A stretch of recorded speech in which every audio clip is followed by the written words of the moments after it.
자, 그러면 일단 오늘 첫 수업인데 하기 전에 앞서서 일단 교재 쭉 나눠드리고 그 다음에 OT를 좀 간략하게 진행하고 시작하도록 하겠습니다.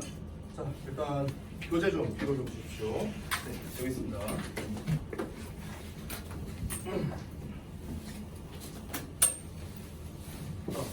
그 교재를 받으셔서요, 첫 페이지를 좀 펴주시기 바랍니다. 첫 페이지부터 해갖고 이제 특강 안내사항 해갖고 제가 한 5페이지 정도까지 이렇게 써놓은 게 있거든요. 그래서 그 특강에 대한 안내를 좀 먼저 해드리고 그 다음에 수업을 진행하도록 하겠습니다. 자, 앞에 봐주시기 바랍니다. 자, 일단은 간단하게 이제 담당, 요번 이제 특강 기간 동안에 이제 이론을 제가 이제 주로 담당해서 여러분께 수업을 할 거고, 그 다음에 지금 잠깐 자리 비우셨는데 우리 그 연우 선생님께서 여러분 이제 첨삭을 이제 담당을 해주실 예정입니다. 어떤 식으로 진행이 되냐면요, 이제 이번 겨울방학 때는 이제 영작 특강을 할 건데, 책 제목이 제가 지었어요. 잘 지었죠? 영길이에요. 영길이. 네, 되게 특수적이죠? 영어가 왜 길어지느냐 하는 겁니다. 감사합니다. 네, 그래서 우리 특강 회차가 오늘 1월 13일부터 우리는 월수금반이니까 2월 26일 수요일까지 총 12회차가 나오게 됩니다. 여기서 참고사항으로 하나 말씀드리면, 우리 이번 달 말에 설 연휴 주간이 있잖아요. 그쵸? 그때 화수목 쉬는데 그때 그럼 월요일날 특강을 하느냐? 그날은 월요일날 특강을 하지 않습니다. 알겠죠? 그 주는 특강을 안 할 거예요. 그래서 그거 제외하고 총 6주가 나옵니다. 6주. 그래서 우리가 일주일에 월요일과 수요일 이렇게 이틀만 특강 수업을 진행을 합니다. 금요일은 안 해요. 그렇기 때문에 총 12회차가 나오는 겁니다. 6주 동안 일주일에 2번씩 하니까. 자, 수업 진행을 어떻게 하는가 말씀드리자면, 첫 번째 월요일날, 자, 월요일날과 수요일날 우리가 특강을 하잖아요. 월요일날에는 제가 해당 챕터에 대한 이론 수업을 할 겁니다. 대략 15에서 20분 정도 할 거고요. 오늘은 첫날이라서 아마 시간이 조금 더 걸릴 것 같아요. 그리고 첨삭 수업을 약 40에서 45분 동안 진행한다 라고 보시면 되겠고, 그리고 수요일날 같은 경우는 이때는 이론 수업하지 않고 첨삭 수업만 1시간을 진행할 예정입니다. 우리가 총 6주 동안 한다고 했잖아요. 그렇죠? 그래서 회차가 1에서 6회차까지 있는 거예요. 단원이. 그러니까 단원이 1단원부터 6단원까지 있어요. 보시면 알겠지만. 그래서 각 단원을 일주일마다 한다고 생각하시면 됩니다. 자, 1단원이야. 그럼 1단원에 대해서 어떻게 한다? 월요일날 이론 수업하고 첨삭하고, 수요일날 똑같은 내용으로 첨삭 수업하고, 그 다음에 2단원은 그 다음 주에 하고. 이해돼요? 이런 식으로 반복이 되는 겁니다. 자, 그 다음에 넘어가서 이제 월화에는, 그러니까 월요일은 우리가 이제 이론 수업이 있으니까 이제 문장을 이제 10문장씩만 이제 영작을 할 거예요. 많이 하지 않을 거고요. 그리고 수요일날 같은 경우는 이제 20문장 이렇게 한번 해볼 겁니다. 여기 써놓은 걸 보시면요, 기본과 도전이라고 써놓은 게 있습니다. 자, 이게 이제 무슨 말이냐면요, 여러분 교재에 그 다음 페이지를 한번 넘겨보시면 3번에 특이사항이라고 써있는 게 있습니다. 거기 아래 보시면은 거기 이제 설명 부분을 잠깐 보시면 2번에 하루 할당량을 완료하면은 이제 도장을 찍어준다라고 이렇게 되어 있고요. 추가 10문장까지 완료한다면은 이제 추가 도장을 하나 찍어줄 겁니다. 거기 아래 도장 찍는 란이 있죠. 그래서 미리 말씀드리면 이 도전 문장은요, 여러분 무조건 하는 게 아니고 여러분 신청하는 사람에 한해서만 도전 문장을 하시면 되겠습니다. 그러니까 나는 도전 문장을 안 하겠다 하시면은 안 시킬 거예요. 알겠죠? 각자 개별적으로 이제 제가 여쭤볼 겁니다. 대신에 도전 문장을 완료를 하면은 추가 도장을 이제 여기 도장란에다가 찍어줄 거예요. 이해하셨죠? 무슨 말인지. 그래서 이제 특이사항을 좀 말씀드리자면, 첫 번째, 이 특강에 대해서 숙제라든가 페널티라든가 이런 거는 일체 없습니다. 없어요. 뭐 숙제 내주고 이런 거 없습니다. 책도 여러분이 막 놔두고 가거나 이럴 수 있기 때문에 그 책에다가 이름 다 써두시고요. 제가 특강 끝날 때 책을 다 거둘 겁니다. 알겠죠? 그래서 오늘 날짜 1월 13일 학습 시작 일자에 써주시고요. 각자 이름 다 써주시기 바랍니다. 각자 이름. 자, 아까 말씀드렸다시피 이제 이 책은 우리 매일매일 이제 제가 걷어갈 거예요. 뭐 숙제하거나 이런 거 없으니까요. 자, 그 다음에 두 번째, 특강에 대해서 결석을 했다? 그럼 이거에 대한 보강 없습니다. 보강 없어요. 그냥 여러분이 잘 참석하셔서 들으시면 되겠고요. 자, 그 다음에 세 번째, 기본 영작과 도전 영작으로 구성이 되어 있다. 방금 말했다시피. 그래서 영작을 완료할 때마다 이제 도장을 한 개씩 이제 찍어줄 예정이고요. 기본 영작은 요 교재 안에 들어 있습니다.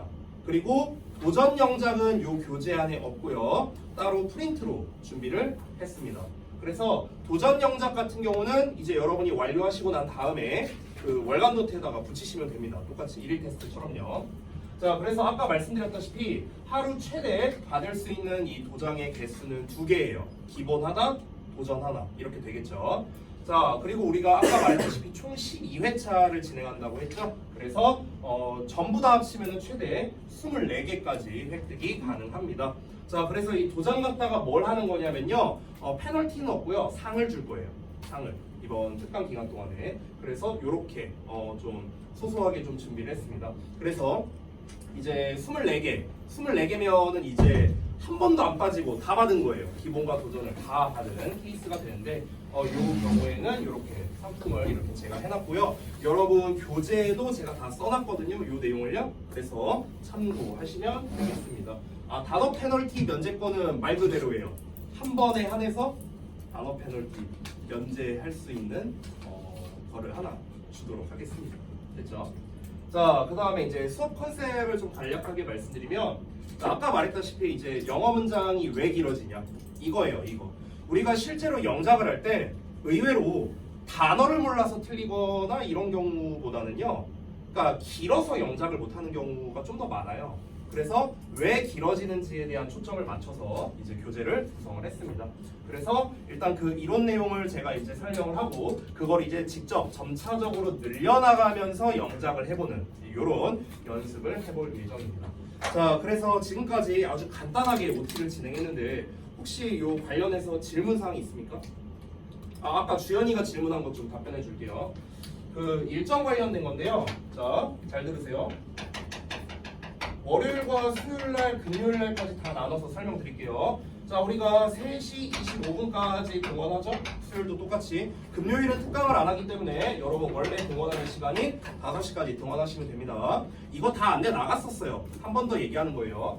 자, 그래서 특강 수업은 3시 반부터 4시 반까지 진행이 됩니다. 이렇게 진행이 되는데 아까 말했다시피 월요일 같은 경우는 이제 이론 수업을 한다고 했죠? 그래서 한 15에서 20분 정도 이론 수업하고 남은 시간 4시 반까지 첨삭 수업이 되는 거고요. 수요일 같은 경우는 3시 반부터 4시 반까지 풀로 첨삭 수업이 진행이 될 겁니다. 자, 그러고 난 다음에 이제 여러분은 4시 반에 여기 자습실로 이동을 하십니다. 그래서 4시 반부터 5시 반 1시간 동안 이제 우리 원래 학원에서 하던 대로 하시면 됩니다. 숙제 검사 하고 그다음에 1일 테스트 하고 단어 테스트도 앞 시간에 다 볼 겁니다. 알겠죠? 원래 우리가 단어 시험을 뒷시간에 봤잖아요. 7시에서 7시 반에. 근데 그거는 그렇게 한 이유가 뭐냐면 여러분이 평상시에 학기 중에는 4시 반까지 학원에 올 수가 없으니까. 그래서 앞뒤에 30분으로 잘라서 한 건데 방학 때는 그럴 이유가 없잖아요. 그렇기 때문에 방학 때는 앞 시간에 다 할 겁니다. 이해하셨죠? 그래서 5시 반부터 7시까지 그럼 이제 여러분 원래대로 수업을 들으시면 되겠고 7시에 수업 끝나면 바로 귀가하시면 됩니다. 페널티나 이런 거 없다면요. 알겠죠? 수요일은 다 똑같은데 차이점이 하나 있죠? 수요일 같은 경우는 여러분 그 듣기 첨삭 받는 날이잖아요. 그래서 요 날만 7시에서 7시 반까지 그 클리닝룸으로 가셔갖고 그 듣기 첨삭 받으시면 되겠다. 금요일은 똑같습니다. 지금이랑 다를 게 없습니다. 금요일 쏘리 5시간이구나. 4시 반 등원. 미안. 4시 반 등원해서 똑같습니다. 4시 반부터 5시 반까지 숙제검사, 1일 테스트, 단어 테스트 똑같이 진행하시고 그 다음에 만약에 7시에 수업이 끝났는데 뭐 페널티나 이런 게 없다 그러면은 바로 귀가하시면 됩니다. 됐죠? 자, 그래서 일정 관련된 거 말씀드렸고 또 질문사항이 있습니까 혹시? 이거 말고 없으십니까? 알겠습니다. 자, 그러면은 혹시 추가적으로 여러분이 질문사항이 있다면요 뭐 저한테 따로 질문해 주시면 되겠습니다. 자, 그러면은 우리가 이제 시간이 좀 빡빡하거든요. 벌써 12분 지났어요. 시간이 이 OT 하다 보니까. 그래서 우리 교재를 넘겨서 그 단원 목차라고 써 있는 부분이 있는데 거기를 한번 좀 펴주시기 바랍니다. 자, 봅시다.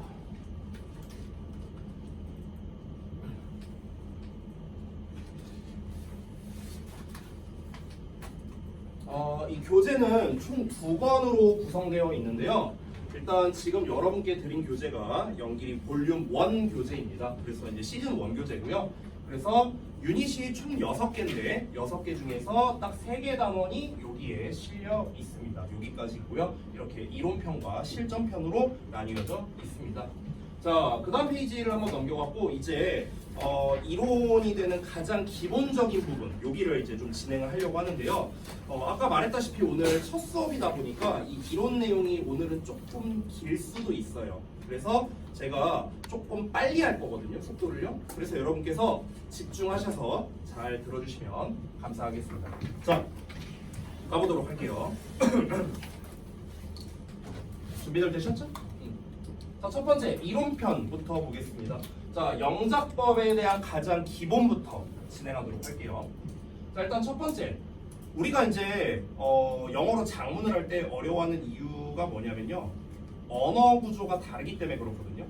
이제 한글과 영어가 우리가 처음에 일본어를 배울 때는요. 일본어는 단어만 알아도 우리가 영작을 할 수 있어요. 영작이래. 그 작문을 할 수가 있어요. 왜냐면요. 일본어랑 한글은 언어 구조가 똑같거든요. 그래서 처음에는 일본어 같은 경우는 단어만 알아도 우리가 문장을 만들 수 있습니다. 근데 영어는 그렇지 않죠. 우리가 영단어를 다 안다고 해서 영어로 글을 쓸 수가 없는 거잖아요. 왜 그러냐면 근본적인 언어 구조가 다르기 때문에 그런 거죠. 자, 그 언어 구조가 어떻게 차이가 있냐면요. 한글은 조금 있어 보이는 말로 조사의 언어라고 불러요. 조사의 언어. 조사가 뭐냐? 은은이가 이런 말들 말하는 거예요. 이런 것들. 이런 거를 갖다 붙이는 언어를 조사의 언어라 하는데 영어라는 거는 조금 어려운 말로 우리가 격의 언어라고 부릅니다. 격의 언어. 격이란 위치라는 뜻이고요. 여러분 이런 말 들어보셨죠? 주격, 목적격 들어보셨잖아요. 그렇죠? 그 주격, 목적격 할 때 격이라는 게 뭐냐면 바로 위치라는 뜻이에요. 위치. 즉 주격이라는 건 주어, 위치에서는 이렇게 써라. 목적격은 목적어, 위치에서는 이렇게 써라. 뭐 이런 뜻이 되는 겁니다. 자, 어찌됐든 간 정리하자면 한글이라는 건 조사만 잘 갖다 붙이면 돼요. 조사만 잘 갖다 붙이면 자리를 막 바꿔도 상관이 없습니다. 그러니까 우리나라 말은요. 이게 물론 어느 정도 정해져 있는 자리는 있지만 자리를 바꾼다고 해서 이 전달이 잘 안 되거나 하지는 않습니다. 근데 영어 같은 경우는요. 자리에 맞게 써야 돼요. 자리를 이상하게 쓰면 전달이 안 됩니다. 알겠죠? 효원이 여기 보지 말고 여길 봐요. 얘한테 스티커로 집중하시고. 자, 예를 들어 보겠습니다. 한글에서는 나는 너를 사랑한다 라고 돼 있어. 그럼 이거를 자리를 막 바꿔보자고. 나는 사랑한다 너를 나는 사랑한다 너를 사랑한다 나는 어떻게 바꿔도 우리는 전달이 다 가능합니다. 왜 그러냐면 는, 를, 다 이것만 잘 붙이면 되거든요. 우리말은요. 자, 즉 자리를 막 바꿔도 돼요. 근데 만약에 쌤이 이 는, 를, 다를 좀 이상하게 써볼게요. 예를 들어 이렇게 써볼게요. 나의 너가 사랑한를 말이 돼요? 말이 안 되죠. 조사를 잘못 붙이니까 전달이 안 되는 거예요. 그래서 한글은 뭐다? 조사의 언어다. 조사를 잘 붙여야 의미 전달이 된다. 이 얘기한 겁니다. 자, 그런데 영어 같은 경우는요. 아까 말했다시피 자리 선정이 중요하거든요. 자리를 잘 잡아야 돼요. 우리가 나는 너를 사랑한다를 I love you 라고 쓰는데 이거를 자리를 바꿨어. I you love. love I you. 이렇게 하면 뭐라? 전달이 안 되는 거예요. 됐습니까? 이상한 말이 돼버리는 겁니다. 그래서 정리하자면요. 우리가 영어로 글을 쓸 때 가장 최우선순위로 신경 써야 되는 1순위는 바로 위치 선정입니다. 위치 선정. 자리를 잘 잡아야 된다. 그렇죠? 이렇게 정리할 수 있겠고요. 자, 그러면 이제 우리가 방금 첫 번째 내용을 통해서 뭘 알게 됐냐면 영어로 영작할 때는 자리 잘 잡는 게 중요하구나. 여기까지 알았어. 그럼 이제 우리가 알아야 되는 게 뭘까? 쌤, 자리를 어떻게 잡아야 되는데요? 이제 요게 중요하겠죠. 그렇죠? 여러분은 아마 여태까지 이제 그 정규 수업이나 아니면 뭐 학원 또는 학교에서 이런 얘기를 들어본 적이 있을 겁니다. 문장의 오형식, 뭐 주어 동사, 목적어 막 이런 거 배운 적 있잖아요. 그렇죠? 그 문장의 오형식을 왜 배우는 건지 알아요? 그걸 왜 배우는 거냐면요. 바로 어느 자리에 뭘 써야 된다를 알려고 배우는 거예요. 즉 자리 배우는 거야. 자리. 됐어요? 그래서 우리가 이제 그걸 배운 건데 그러면 좀 더 영작적으로 봤을 때 어떻게 순서를 써야 되는지 가장 일반적인 패턴을 보여드리도록 하겠습니다. 두 번째 볼게요. 자, 일반적으로요. 한글과 영어는요. 주어 있죠. 주어. 은는이가 붙는 말. 이 주어를 제외하고는요. 순서가 반대라고 생각하시면 아주 편합니다. 자, 예시를 한번 볼게요. 만약에 예시가 소포가 올바른 주소로 배달되지 않았다. 이런 거를 영작한다고 쳐볼게. 그럼 어떤 순서로 가는지 한번 잘 보세요. 여기에 은는이가가 붙었으니까 지금 얘가 주어가 되거든요. 됐어요? 자, 그 다음에 뒤에 갔을 때 배달되지 않았다가 동사예요. 지금. 자, 그럼 주어와 동사를 우리가 찾고 난 다음에 이제 남은 녀석이 있습니다. 올바른 주소. 얘를 이렇게 묶어볼게요. 자, 그러면은 우리가 영어로 쓸 때 한글은 지금 요 순서로 썼죠. 소포가 올바른 주소로 배달되지 않았다. 한글은 요 순서로 썼잖아. 근데 영어식 어순으로 한번 바꿔볼까요? 영어식 어순으로 바꾸면 이렇게 됩니다. 소포가 올바른 주소로 배달되지 않았다인데 지금 제가 번호를 써놨죠? 잘 보세요. 소포가라는 주어는 자리가 똑같아요. 지금 보시면요. 둘 다 앞에 오죠. 맨 앞에. 자, 근데 그 다음에 어떻게 가냐면요. 우리말은 다자로 끝나는 말, 즉 동사가 맨 뒤에 오잖아. 그치? 근데 영어 같은 경우는 주어 바로 뒤에 동사가 나와요. 그래서 배달되지 않았다라는 동사가 먼저 나오고 그 다음에 요 동사를 쓰고 난 다음에 그 앞에 있는 덩어리 있죠. 요 덩어리, 올바른 주소로 요 덩어리가 이렇게 뒤에 위치하게 되는 겁니다. 됐나요? 자, 한 번 더 볼게요. 한 번 더. 조금 더 긴 걸로. 잘 봐. 잘 보세요. 토치는 주어 위치는 똑같다고 했잖아. 은문이가 붙었으니까. 그 다음에 뭐 찾아라? 동사 찾으면 돼요. 어디 나와? 맨 뒤에 나옵니다. 그러면 여기에서 하게 했다라는 게 이제 동사거든요. 여긴 조금 어려운데 하게 했다. 자, 그 다음에 이제 한 덩어리씩 이제 앞으로 가면 되는데 여기는 제가 일부러 예문을 조금 어렵게 했어요. 오형식 구조여서 선수들이 연습하게. 자, 이런 식으로 되는데 여기 덩어리를 잘 보세요. 밤늦게까지 중요한 경기를 위해. 자, 이렇게 묶은 거예요.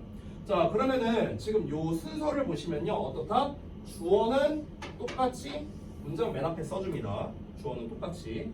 그 다음에 어떻게 해라? 동사가 앞으로 오는 거고요. 거꾸로 가죠? 자, 그 다음에 여기는 이제 우리가 아직 배우지 않은 내용이라서 이제 여러분이 헷갈릴 수 있는데 우리가 오형식을 쓸 때는 주어, 동사, 목적어, 목적격보 순으로 쓰거든요. 그래서 목적어인 the players, 그 다음에 연습하다, 목적격보인 practice가 그 이하로 나온 겁니다. 자, 여기까지는 몰라도 돼요. 근데 그 다음이 중요합니다. 잘 보세요. 지금 제가 괄호로 표시한 녀석들이 보일 겁니다. 괄호로 표시한 녀석들. 이런 거를 이제 우리가 흔히 수식어라고 하는데 이 수식어는 이렇게 이제 역순으로 써주시면 됩니다. 역순. 그러면 이제 먼저 뭐가 나와야 되냐면 밤 늦게까지가 먼저 나오는 거예요. 요 덩어리가 먼저 나와요. 그래서 밤 늦게까지라는 until late at night 이 표현이 나온 거고요. 그 다음에 마지막으로 중요한 경기를 위해라는 for the big match가 맨 뒤에 나오게 되는 거죠. 됐어요? 그래서 다시 한번 말하지만 이게 예문을 좀 어렵게 썼지만 그냥 결론만 말하자면요. 주어를 제외하고는요.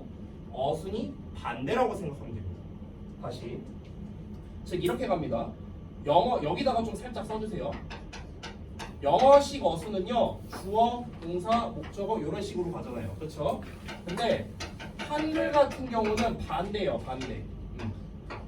요런 어순으로 간다는 거예요. 그러면 지금 어떻습니까? 주어만 자리가 똑같고 나머지는 지금 어떻습니까? 자리가 다 반대라는 거예요. 반대. 이렇게 반대로 간다는 거예요. 이렇게 거꾸로 간다는 게 확인이 가능하죠. 됐나요? 그럼 우리는 한글을 봤을 때 어떻게 가면 되겠습니까? 자, 주어를 먼저 찾고 은는이가 붙는 말 동사 찾고 거꾸로 쓰면 돼요. 그러면은 영어식 어순이 되는 겁니다. 됐어요? 다시 한번 어떻게 하라고요? 주어 먼저 찾고 맨 뒤에서 동사 찾고 거꾸로 가면 된다고. 됐어? 자, 그러면은 이어서 한번 보도록 하겠습니다. 자, 여기까지는 이제 기본 영작법을 아주 간략하게만 설명드린 거고요. 세 번째 갈게요. 자, 영어 문장이 왜 길어지는가? 이 교재의 어찌 보면 근본이라고도 할 수 있는 건데 쌤이 어렸을 때 이 이 중3 때 처음으로 제가 문장의 오형식이란 걸 배웠어요. 근데 1형식은 주어 동사다. 예를 들어 5형식은 주어 동사 목적어 목적 격보어다. 이렇게 배웠어. 근데 이제 쌤 입장에서 이해가 안 되는 게 아니 5형식이라고 해봤자 이렇게 생겼잖아. 그럼 4개밖에 안 되잖아. 그럼 4개밖에 안 되는데 실제로 우리가 영어 문장을 보면 엄청 길어요. 그렇죠? 아니 문장의 5형식에서 제일 긴 게 얘가 4개로서 제일 긴데 왜 실제로 내가 이 영어 문장을 보면 왜 엄청나게 길게 나오는가? 이제 이게 궁금했었죠. 자, 그래서 결론부터 말하자면요. 이 문장의 형식 있죠. 1, 2, 3, 4, 5형식. 이거랑 문장의 길이는 아무런 관련이 없습니다. 상관없어요. 1형식은 짧은 문장, 5형식은 긴 문장. 이게 아니에요. 형식이랑 길이는 아무 상관이 없습니다. 자, 그러면 우리가 영어 문장이 왜 길어지는가에 대한 그 근본은 크게 3가지가 있겠습니다. 첫 번째입니다. 수식어를 사용하기 때문에 그렇습니다. 수식어의 사용. 자, 수식어라는 거는요, 꾸며주는 말을 말하는 겁니다. 첨가제예요, 첨가제. 자, 저랑 수업을 해보신 분들은 알겠지만 제가 항상 이 수식어 이야기를 할 때 이렇게 비유를 하죠. 햄버거에 있는 피클과도 같은 존재다. 제가 이렇게 항상 이야기를 했습니다. 우리가 햄버거를 만들 때 필수적인 재료는 빵과 고기예요. 그렇죠? 이것만으로도 햄버거를 만들 수 있지만 맛이 없잖아, 이것만 있으면. 그래서 우리가 맛있게 하기 위해서 여러 가지 소스라든가 양상추라든가 토마토라든가 피클이라든가 이런 거를 집어넣습니다. 집어넣는 이유는 뭐라고요? 맛있게 하려고. 영어 문장도 똑같아요. 영어 문장을 햄버거라고 생각한다면 영어 문장도요, 주어와 동사라는 2개만으로 문장을 만들 수 있어. 근데 이것만으로 맛이 없잖아. 그러니까 맛있게 해주는 첨가물의 역할을 하는 게 바로 요 수식어라는 녀석입니다. 자, 우리가 햄버거를 만들 때 피클을 1개 넣든 2개 넣든 5개 넣든 상관없거든요. 그런 것처럼 이 수식어란 녀석도요, 1개 넣든 2개 넣든 100개 넣든 상관이 없습니다. 즉 수식어를 얼마나 쓰느냐에 따라 이 문장 길이가 길어지는 거예요. 이게 첫 번째. 자, 두 번째 갈게요. 두 번째는 우리가 이제 나중에 배울 준동사라는 녀석이 있습니다. 부정사와 동명사와 분사. 이거는 이제 우리가 아마 한 다다음 주쯤에 이제 배우게 될 건데요. 이 준동사라는 놈, 부정사나 동명사나 분사 이름은 다 들어봤을 겁니다. 이 녀석을 많이 쓸수록 또 문장이 길어집니다. 이 두 번째. 자, 마지막 세 번째는요. 구와 절의 사용이라고 되는데, 자, 구라는 녀석은 주어 동사가 없는 어떤 덩어리를 말하고요. 절이라는 녀석은 주어 동사가 있는 어떤 덩어리를 말을 하는 겁니다. 어쨌든 구와 절이라는 것 자체가 기본적으로 덩어리로 구성되어 있어요. 최소 단어가 2개 이상 돼 있어. 그러다 보니까 구와 절을 많이 쓸수록 또 문장이 길어지는 거겠죠. 됐죠? 자, 그래서 다시 한번 말하지만 영어 문장이 길어지는 이유는 형식이랑은 아무 상관없고요. 수식어를 얼마나 쓰느냐, 준동사, 투부정사나 동명사나 분사를 얼마나 많이 쓰느냐, 그리고 구나 절을 얼마나 많이 쓰느냐, 이거에 따라 문장 길이가 결정된다라고 보시면 되겠습니다. 자, 그럼 이제 우리가 예시를 한번 볼 건데 어떻게 문장이 길어지는지 이 3가지를 다 사용해서 길어진 예시를 보여줄게요.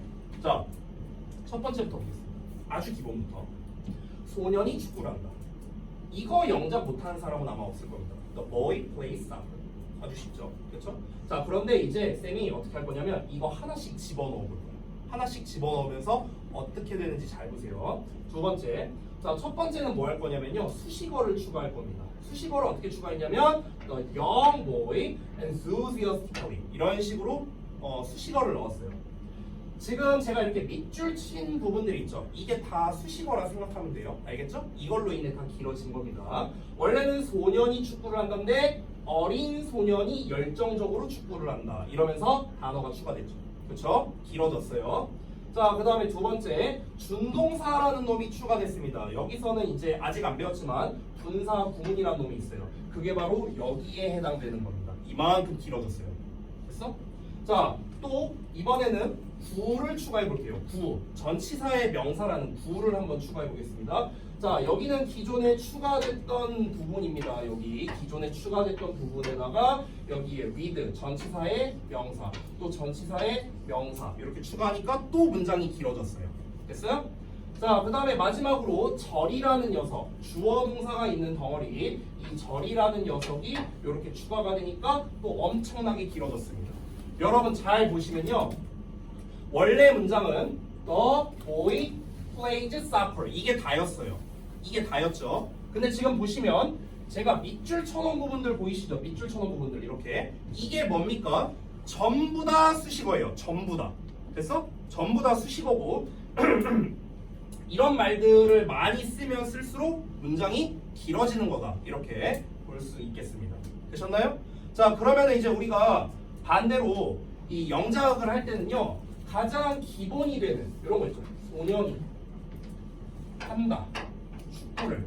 요 기본만 우리가 뽑아낼 수 있다면은 그 다음부터는 하나씩 살을 붙인다는 식으로 영작을 하면 되는 거거든요. 그걸 한번 보여줄게요. 자, 가보겠습니다. 다음 페이지. 자, 실전 방법인데요. 지금까지 제가 설명드린 내용은요, 그냥 영어 문장이 왜 길어지는가, 이거에 대한 그냥 단편적인 그냥 예시였습니다. 자, 아무리 우리가 쉬운 문장이어도, The boy plays soccer라는 아주 쉬운 문장이어도 우리가 수식어나 준동사나 구화절을 어떻게 얼마만큼 쓰느냐에 따라서 이 길이가 엄청나게 달라지는 거예요. 그래서 우리가 독해와 작문을 할 때 어떤 식으로 하는 게 가장 좋냐면요, 다시 한번 잘 보세요. 자, 핵심이 되는 거를 일단은 한글에서 먼저 찾으십시오. 핵심이 되는 거. 가장 핵심은 뭐냐면 주어와 동사예요. 일단은요. 그러고 난 다음에 영어식 어순으로 먼저 쓰고 거기에 살을 덧붙인다는 느낌으로 출발하면 좋다. 이렇게 써놨거든요. 자, 이게 무슨 말이냐? 여기 설명을 쫙 써놨는데 다 건너뛰고요. 한번 해볼게요. 우리 방금 전에 나온 예문이거든요. 어떻게 하는지 잘 봐요. 영작하는 과정. 축구에 열정적인 어린 소년이 공원에서 친구들과 함께 열정적으로 축구를 한다. 자, 이걸 영작해 보려고 하는 거야. 어떻게 하는지 잘 보세요. 잘 봐. 1단계는 핵심 성분을 찾습니다. 자, 잘 들어요. 졸지 마. 중요한 거야. 그럼 축구에 열정적인 어린 소년이 은은이가 붙었죠? 여기 주어 표시하고요. 그 다음에 맨 뒤로 가라고 했죠. 한다. 동사 나왔고 축구를 목적어 나왔습니다. 됐어요? 이 정도는 여러분이 영작할 수 있어. 그래서 The boy plays soccer 썼습니다. 자, 요 상태에서 이제 2단계는 뭐냐면요, 짧은 수식어를 먼저 찾으세요. 한 단어짜리 수식어를 한번 찾아보자고요.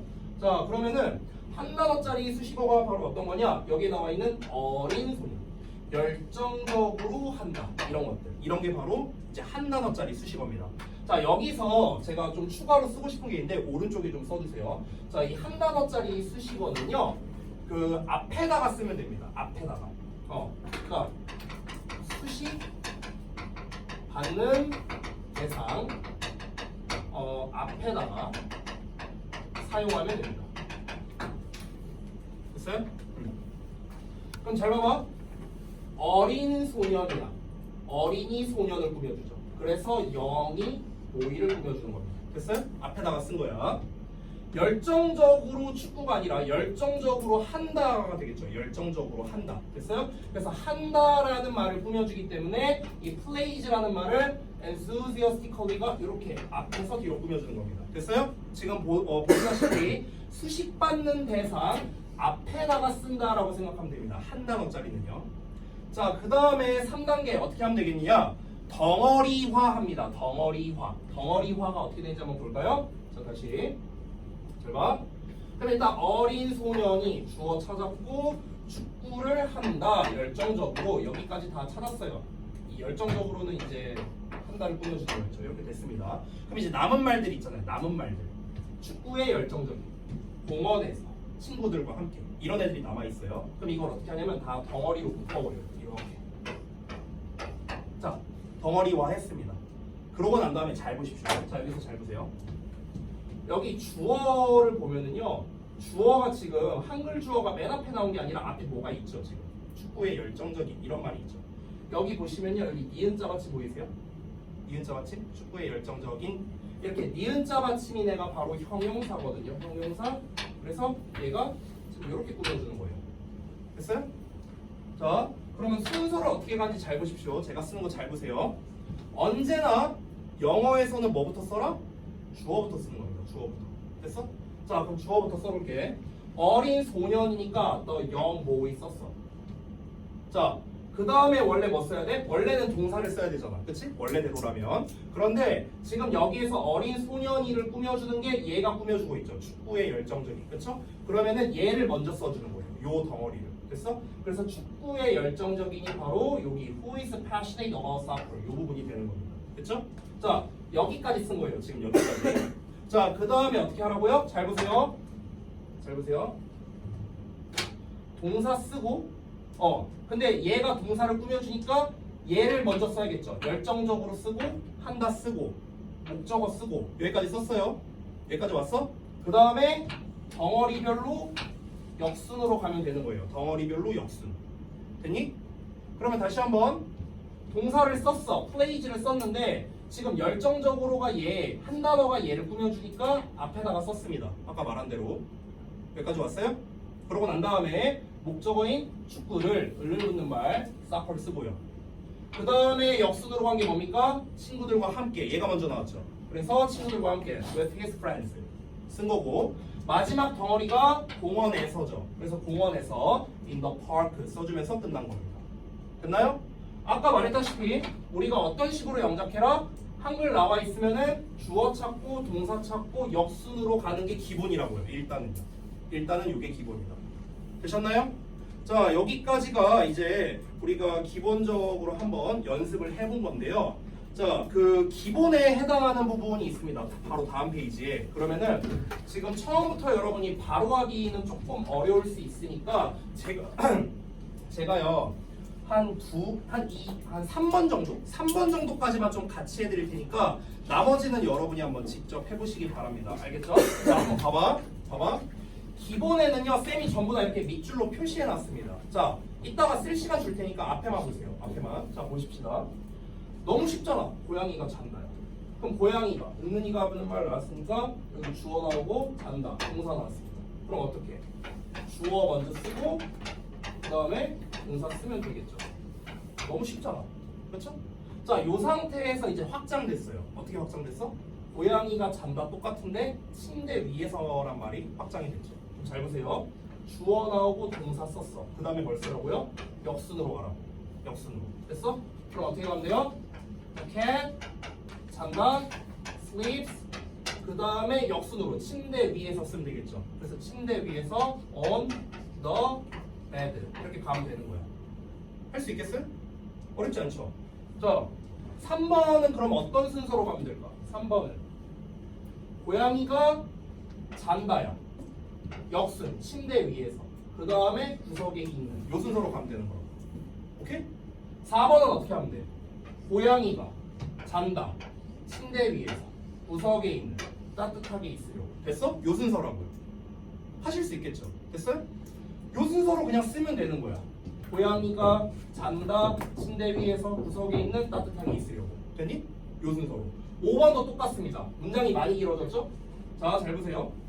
일단 얘부터 써볼게요. 고양이가 잔다, 침대 위에서 구석에 있는 따뜻하게 있으려고 이렇게 나와 있습니다. 근데 맨 앞에 보시면은 방이 추워서라는 말이 나와 있죠. 방이 춥기 때문에라는 말입니다. 그럼 이렇게 문장 맨 앞에 나와 있을 때는요, 얘는 그냥 맨 앞에다 쓰셔도 돼요. 알겠죠? 얘를 그냥 맨 앞에다 이렇게 끊어서 쓰셔도 되는 겁니다. 됐어? 맨 앞에 써도 되고 맨 뒤에 써도 돼요. 이건 상관없어요. 자, 그러면은 다시 한번 지금 제가 순서는 다 보여드렸습니다. 그러면은 여러분께서 한번 이거에 맞춰서 직접 영작을 한번 해보시면은 되겠습니다. 됐죠? 자, 그래서 일단 이론 수업은 제가 간략하게 이 정도로 이제 했고요.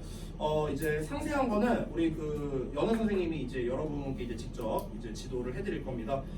지금 4시 6분이거든요. 24분 남았어요. 그래서 그 기본 문장은 여기까지가 답니다. 여기 10문장 하면 끝이에요.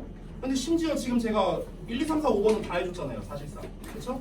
그래서 여러분 이 기본을 하실 때는요. 어떻게 하시냐면은 제가 이렇게 밑줄이나 괄호를 다 표시해 놨으니까 이 표시를 좀 여러분이 좀 세세하게 한번 해보세요. 이렇게 제가 주어 표시하고 동사 표시하고 목적어 표시하고 화살표 이런 거 했죠? 그쵸? 여러분도 그 표시를 하면서 한번 진행을 해보시기 바랍니다. 그리고 아직 다 끝나고 나신 다음에는요. 그 다음에 이제 만약에 본인이 자기는 도전 문장을 해보겠다 하시면은 이제 우리 선생님께 말씀드려서 그 프린트를 받으시면 됩니다. 그 도장을 찍는 기준은요, 얼마나 맞았냐 틀렸냐가 기준이 아닙니다. 그냥 했냐 안 했냐로만 판단할 거예요. 했냐 안 했냐. 그러니까 틀리고 이런 거에 너무 부담 안 가지셔도 돼요. 아시겠죠? 자, 그러면은 이론 여기까지만 진행하겠습니다. 한번 각자 해보시죠. 촬영은 끊을게요.